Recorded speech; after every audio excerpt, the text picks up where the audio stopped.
천사와 악마의 만남, 리빙스턴과 헨리 스탠리. 4. 리빙스턴은 스탠리와 헤어진 지 단 2년도 되지 않아 치탐보 마을의 오두막집에서 사망했다. 그의 최후에 대한 몇 가지 일화가 전해지고 있다. 1873년 5월 1일 이른 아침, 리빙스턴의 오두막으로 찾아온 현지의 소년들은 그가 죽어있는 것을 발견했다. 기도하는 자세로 침대 곁에 무릎 꿇고 있었다고 한다. 리빙스턴을 존경하던 약 60명의 현지인들이 그의 시체를 절개하여 약 2주 동안 햇볕에 말렸다. 그런 다음 시체를 천으로 감싸 원통 모양으로 파낸 나무 껍질 속에 안치하였으며 전체를 굵은 천으로 둘러싸고 꿰맨 뒤 2명이 운반할 수 있도록 2개의 막대를 끼웠다. 그리고 5월 중순 유해를 뒤따르는 사람들은 인도양 해안가에 있는 잔지바르 현재의 탄자니아를 향해 출발했다. 1600km가 넘는 길을 걸어 약 11개월 뒤 그들은 잔지바르에 도착했고 1874년 4월 18일 그의 시신이 영국으로 옮겨졌다. 영국에서는 이날을 국상일로 정했으며 장례식은 웨스터민스터 사원에서 엄숙히 거행되었다. 장송행렬의 선두에는 스탠리가 있었음은 물론이다. 그의 기념비에는 다음과 같은 구절이 새겨졌다. 고독한 생활을 하고 있는 나는 이렇게 덧붙여 말합니다. 바라건대 미국, 영국, 터키 그 밖에 어디서건 이 세상의 악습을 없애는데 협력하는 모든 사람들이 하느님의 은총을 받으시길 바라며. 웨스트민스터 사원의 공식적인 명칭은 웨스트민스터 세인트 피터 성당 참사회로 960년경 혹은 970년경 초에 성 던스턴이 베네딕토회의 수도승을 위한 공동체를 세웠다. 1042년에서 1052년 사이 참회왕 에드워드가 그 자리에 새 교회를 세우기 시작했으며 고딕 양식으로 13세기부터 1503년까지 건설했다. 영국 왕의 대관식, 결혼식, 장례식 등 주요 행사가 열리는 곳이자 잉글랜드와 영국 왕을 비롯하여 영국 유명인들이 매장된 곳이기도 하다. 성당 밖에 따로 묘지가 있는 것이 아니라 성당 안에 유해를 안치하므로 내부 공간이 상당히 좁다. 헨리 7세와 엘리자베스 1세를 비롯한 역대 왕은 물론 영국의 수상들, 과학자로 아이작 뉴턴, 윌리엄 톰슨, 찰스 다윈을 비롯한 위인들의 무덤이 성당 곳곳에 있다. 여하튼 리빙스턴은 선교 사탐험가로 매장되었는데 리빙스턴이 웨스터민스터 사원에 매장되었다는 것은 그야말로 파격적인 대우임을 이해할 필요가 있다. 그것은 리빙스턴이 열강들로 하여금 아프리카를 정복할 수 있는 실마리를 제공했기 때문이다. 특히 영국이 큰 덕을 보았음은 물론이다.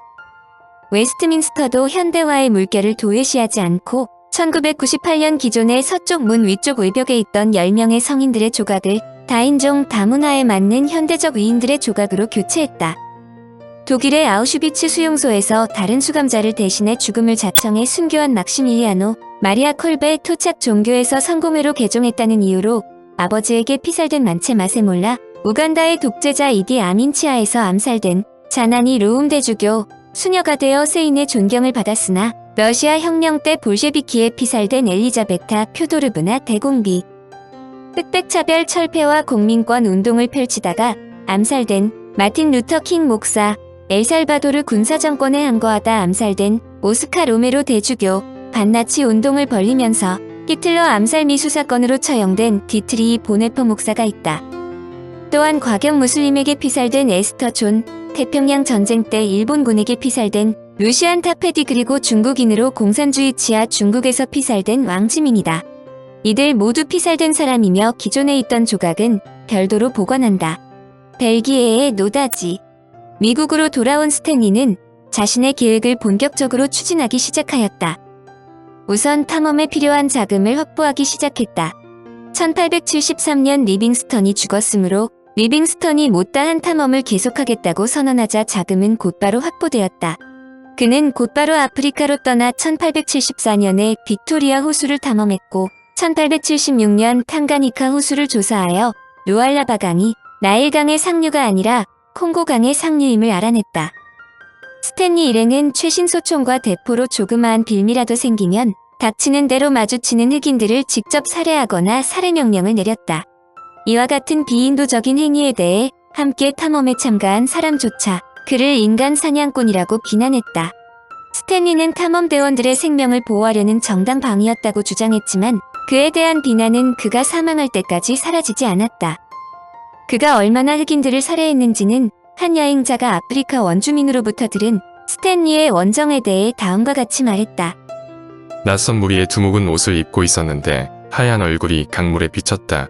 그 두목은 눈이 하나뿐이었고 이마에 한 중앙에 달려 있었다. 바소코족 사람들이 그 낯선 사람들을 붙잡기 위해 전투 카누를 타고 강으로 나왔다. 그들은 외쳤다. 고기, 고기다. 바소코족은 낯선 사람들을 잡아먹을 생각이었지만 붙잡지 못했다. 오히려 천둥과 번개를 내뿜는 막대기 때문에 많은 바소코족 사람들이 죽었다. 바소코족이 스탠리를 외눈박이로 상상한 것은 망원경을 보거나 소총을 겨누면서 한쪽 눈을 감고 있는 것을 보았기 때문이었다. 또한 흑인들은 유럽인들에게 발굽이 달렸다고 믿었다. 신발을 본 적이 없는 아프리카인들은 서양인들의 신발을 백인의 몸 일부라고 생각한 것이다. 스탠리는 자신이 직접 탐험 도중에 큰 마을 28곳과 작은 마을 60에서 80여 곳을 공격하고 파괴했다고 적었음을 볼 때 그의 만행으로 얼마나 많은 아프리카인들이 피해를 보았는지 알 수 있다. 아프리카에서 돌아온 스탠리는 자신이 본 것을 토대로 아프리카 개발의 중요성을 역설했다. 한마디로 무인지경으로 깃발만 꼽으면 된다는 것이었다. 여기에 제일 먼저 호응한 사람이 벨기에 국왕 레오폴드 2세이다. 사실 이들 두 명의 만남이 아프리카가 세계에서 영원히 지워지지 않은 악몽의 세계로 들어가게 되었다고 볼 수 있다. 레오폴드 2세는 1865년에 부왕 레오폴드 1세를 이어 왕이 되었는데 그의 공식 명칭은 벨기에 사람들의 왕이다. 벨기에는 네덜란드로부터 1830년에 독립하여 독일 왕족인 레오폴드 1세가 옹립된 소국이었다. 레오폴드 2세는 왕이 되기 전에 스페인의 세르비아를 방문한 적이 있었는데 그는 도서관에서 스페인 해외 식민지에서 거두어들인 이익이 막대하다는 것을 알고 놀라지 않을 수 없었다. 그는 식민지 확보야말로 벨기에가 가장 시급해야 할 임무 중의 하나라고 생각했다. 그러므로 즉위 직후 동생인 필리프 왕자에게 보낸 편지에 국가는 강하고 번영해야 한다. 그렇기 때문에 식민지를 가져야 한다고 썼다. 그러나 신대륙과 아시아는 이미 강대국의 식민지로 변한 지 오래되었고 벨기에는 독립된 지 얼마 되지 않은 소국이므로 벨기에가 차지할 마땅한 장소라고는 없었다. 그러므로 그는 단독으로 식민지 확보에 나선다. 스페인의 이사벨 2세에게 필리핀 양도를 타진하면서 필리핀을 사기 위해 영국은행에 대출도 신청했다. 그러나 대출은 거부됐고 이사벨 2세마저 폐위되면서 계획은 무산되었다. 그가 눈독을 들인 미지의 장소는 아프리카였다. 남아프리카를 비롯한 비교적 접근이 쉬운 곳은 영국을 비롯한 강대국들이 확보하기는 했으나 아프리카 전 영토의 약 80%에 해당하는 지역은 무주공산으로 남아있었다. 광대한 영토에 대한 정보가 유럽인들에게 전혀 없었기 때문에 어느 누구도 식민지화할 생각을 하지 못했던 것이다. 이때 아프리카의 오지를 탐험하고 리빙스턴을 찾아낸 스탠리가 아프리카에 대한 정보를 갖고 식민지를 개척하자는 제안은 레오폴드 2세에게 구세주의 손짓이나 마찬가지였다. 레오폴드 2세는 스탠리의 제안에 따라 곧바로 국제아프리카협회라는 단체를 설립했다. 과학 연구와 인도주의를 명분으로 내세우면서 자신을 아프리카의 서구의 기독 문명을 전파하는 박애주의자로 포장하고 국제학술회의도 개최했다. 마침 아프리카에서 두 강대국 영국과 프랑스의 충돌을 막아줄 완충지가 필요했으므로 이들 국가도 레오폴드 2세의 진출을 환영했다. 그러므로 스탠리는 그는 레오폴드 2세의 지원으로 벨기에의 은행과 합작하여 1878년 콩고회사라는 사설회사를 만들어 아프리카로 진출했다. 스탠리의 원대한 계획은 아프리카에 도착하자마자 실행에 옮겨졌다. 그는 전 콩고 지방을 돌면서 원주민 추장에게 구슬이나 옷감 등을 선사하고 자신이 갖고 간 종이 위에 그 종족의 표시를 그리거나 X표를 찍게 했다. 대부분 족장들은 글로 된 문서를 본 일조차 거의 없었다. 아프리카인들이 아무것도 모르고 호의의 표시로 찍어준 종이가 뒷날 아프리카를 침략하는 동안의 전면 임장으로 변하였다. 그들이 서명한 종이에는 다음과 같은 글이 적혀 있었다. 자발적으로 우리의 상속권과 계승권을 협회 즉 레오폴드 2세가 위장으로 만든 국채 아프리카 협회에 양도하고 영토에 대한 모든 주권과 통치권을 영원히 포기한다.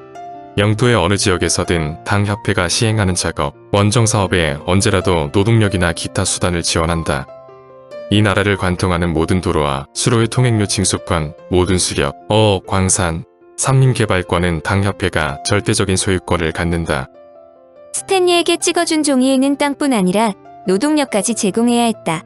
더욱 놀라운 것은 이 속에 신체 포기 각서도 있었다. 이들 계약은 미국의 맨해튼을 양도한 인디언들의 조약보다 훨씬 조건이 나빴지만 스탠리의 속임수에 의해 만들어진 문서를 넘겨받은 레오폴드 2세는 500명의 원주민 추장들에게서 권리를 넘겨받은 증서를 갖고 있다며 1885년 200여만 제곱킬로미터나 되는 거대한 지역을 콩고 자유국가로 이름짓고 스스로 왕이 됐다.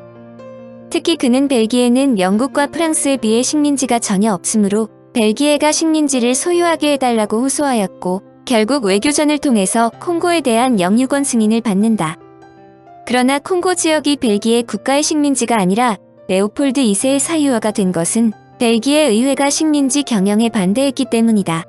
1831년 중립국 지위로 독립을 선언한 벨기에의 군사력이 바다 건너 식민 영토를 보호할 수 있을 만큼 강하지 않으므로 식민지 경영을 무모한 도박이라 여겼다. 그러므로 벨기에에서는 국가 차원의 점령이 아닌 레오폴드 2세의 사적인 점령을 묵인했다. 벨기에 정부는 통치에 관여하지 않았고 그는 개인 자격으로 콩고의 땅과 원주민을 소유했는데 실제로 레오폴드 2세는 자신을 콩고의 소유주라 불렀다고 한다.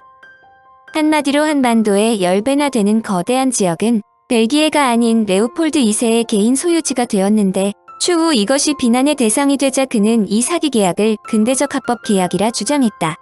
흑인들이 현대의 계약을 몰랐으므로 자신에게 문제가 될 것이 없다는 뜻이다. 청취자에게 원하는 것은 1. 구독 2. 좋아요